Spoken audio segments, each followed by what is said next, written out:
Evo, oglašamo se v živo iz Bele krajine, tukaj sva Metka in Miran. Nahajava se tukaj na Žežlju nad Vinico, to je belokranjska romarska pot. Ta teden je bilo pri nas na Vinici vreme zelo pestro. V začetku tedna je bilo vroče in otroci so si zrihtali bazen in so se kar kopali. Predvčerajšnjim je bil sneg, danes je zopet sonce, torej sonce, dež, vihari, kakor v najinem zakonu. Tako, tukaj sva v vsej najini popolnosti oziroma nepopolnosti.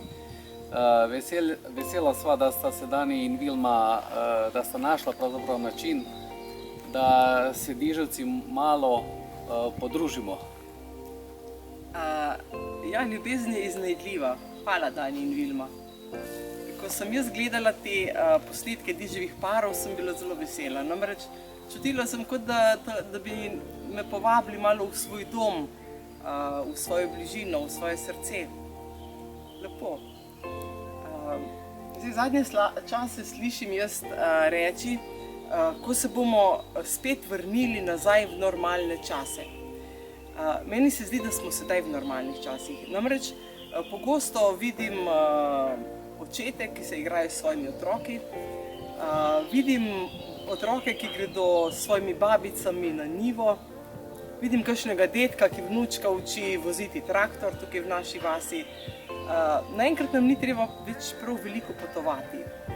Življenje teče počasneje in med nami se rojeva neki novi odnosi, neko novo sočutje, taka povezanost znotraj družine in tudi širše. Zdaj tudi midva imamo več časa za stotinko z Gospodom. Rada vstaneva zjutraj, ko je v hiši še mir, tišina. Jaz včasih vstanem celo malo prej,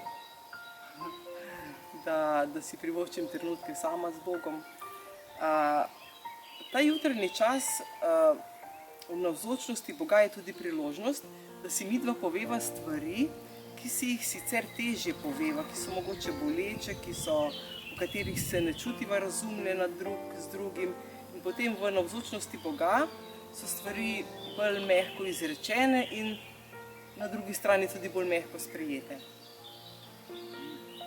No ja, pomembno je, da si tudi čez dan vzamemo nekaj časa zase oziroma za naju in za Boga. Pogosto greva s kolesi tukaj gor na Žeželj, na ta hrib, da se malo umiriva in se tudi lahko v miru pogovarjava. Ja, jaz razmišljam, kakšno vrednost bi imela zjutraj 1 ura z Gospodom, če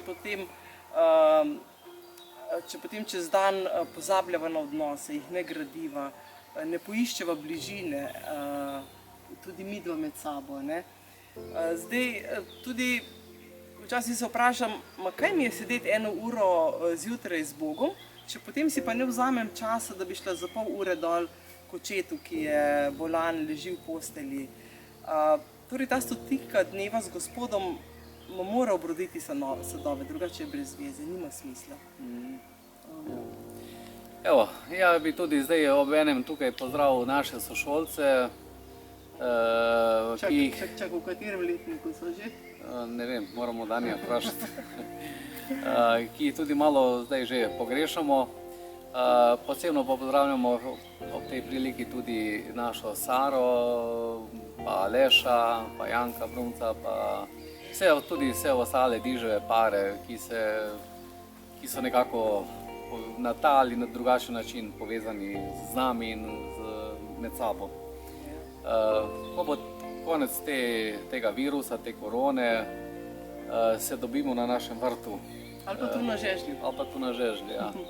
Ok, do takrat pa srečno in z Bogom. ostanimo doma zaenkrat.